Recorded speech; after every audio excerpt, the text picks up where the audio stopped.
Wondering how to regain confidence after failure or a setback?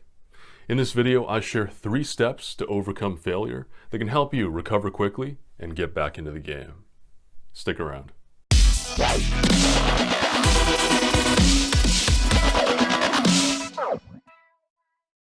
Hey, what's up? This is Gwun, your confidence coach. On this channel, I share tips, tools, and strategies to help you crush anxiety and awaken true self-confidence. So if you're new here, consider subscribing and following me. Let's dive into how to regain confidence after failure. Now, we all have goals, dreams, aspirations, things that we are looking to achieve and accomplish in our lives. And along with that comes the experience of falling a little bit short sometimes, not quite hitting the mark with our goals. Whether you are looking for a new job, maybe you're looking to start a new business, maybe you're in school studying for exams, sometimes we put in all the energy and the work and we don't quite get the result that we're looking for. We get that decline or the rejection. We don't see the results. That can really suck and affect our level of confidence. So here are 3 steps to overcome failure that can help you bounce back quickly and get back into the game. Step number 1 for how to regain confidence after failure is to allow your experience. One thing you get to realize is that it's easier to regain confidence after failure when we're not beating ourselves up, when we are showing ourselves love, kindness, compassion, and patience for what we're going through. Putting yourself out there and missing the mark isn't fun for anyone. And when the ego gets bruised like that, it can often hurt and bring up emotions. So maybe you want to journal for a little bit, get your thoughts and feelings down onto a page. Maybe you want to talk to a friend or family member just to express yourself and vent for a little bit. If you want to scream, try screaming into a pillow. If you want to cry, give it a good cry. The sooner you allow the energy to move through your body and out, the sooner you can move on. And that brings us to step number 2 of how to regain confidence after failure. And that is to ask yourself, what did I learn that can be used to improve my next attempt? Successful individuals know that there is no such thing as failure. Fail simply stands for first attempt in learning. And there is always something that we can learn when we take action and we receive feedback, even if our results don't quite match up to our standards for success. Now, we can always learn something from either a practical or emotional standpoint. From a practical standpoint, maybe our approach can be tweaked to make it more effective. Maybe there's a new skill that gets to be learned. Maybe a new process that gets to be further optimized. Maybe our timing was off. Our environment was suboptimal. Maybe the goal itself needs to be tweaked a little bit because we weren't actually clear on where we were headed. And now with new information, we get to change that in order to make it more aligned with what it is that we're trying to do. There's so much that happens even when our results don't match up to our original standards for success that we can use to inform the next attempt. Even if you didn't learn anything from a practical standpoint, there's always something to be learned from an emotional perspective. Emotional resilience is one of those essential life skills.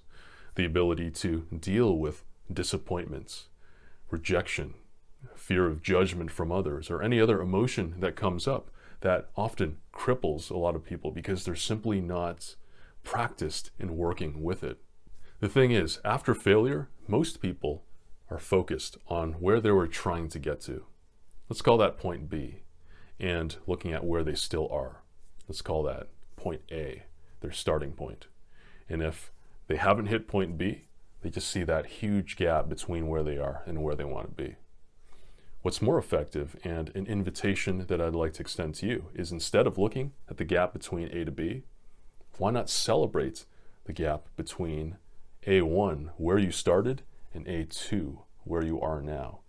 That bit of progress that you have actually achieved in taking that action, even if you weren't able to get all the way to the finish line. Because every failure is actually a step forward. So acknowledge and honor your progress. And I'd like to reemphasize here that just because your actions didn't lead to results that immediately met your standards for success, that does not make you a failure. All it means is that you are in the process of succeeding. And it was Thomas Edison, the inventor of the light bulb, that famously said, "I have not failed. I've just found 10,000 ways that won't work." Once you've asked yourself, what have you learned here that can inform your next attempt? This brings us to the final step of the process, step number 3 for how to regain confidence after failure, and that is to act. Getting back into action after failure is largely an emotional block. And so here are 3 tips that you can actually use to get yourself back in the game. The first thing to realize is that you are now a different person than before when you made your previous attempt. You have more experience, new learnings that can now improve your game, so to speak. You are closer to success than you were previously, even though it may seem like you took a step backwards. Your chances of success the next time that you try are greater than before.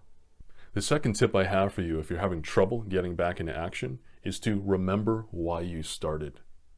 Why was this goal important enough for you to set to begin with? There's an idea that nothing worthwhile is ever easy.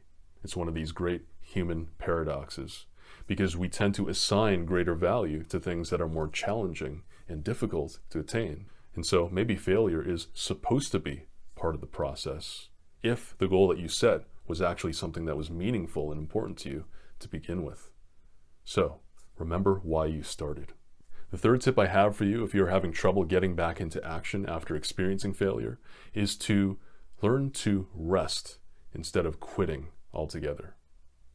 Sometimes taking an intentional break and disconnecting for a little bit is actually more beneficial for productivity in the long run, instead of trying to force things to happen. And so the invitation here is to allow yourself to take that break, to recharge for a little bit, and know the difference between resting and quitting altogether. So there you have it, how to regain confidence after failure. I hope those 3 steps can help you out. Question of the day: what are some things that have helped you to overcome failure and to regain lost confidence? Let me know with a comment down below. I'd love to hear your thoughts. For more confidence building tips, tools, and strategies, feel free to check out some of my other videos. If you got something from this video, make sure to hit that like button. And if you're new here, consider subscribing and following me. New videos every week to help you crush anxiety and awaken true self-confidence. Until next time.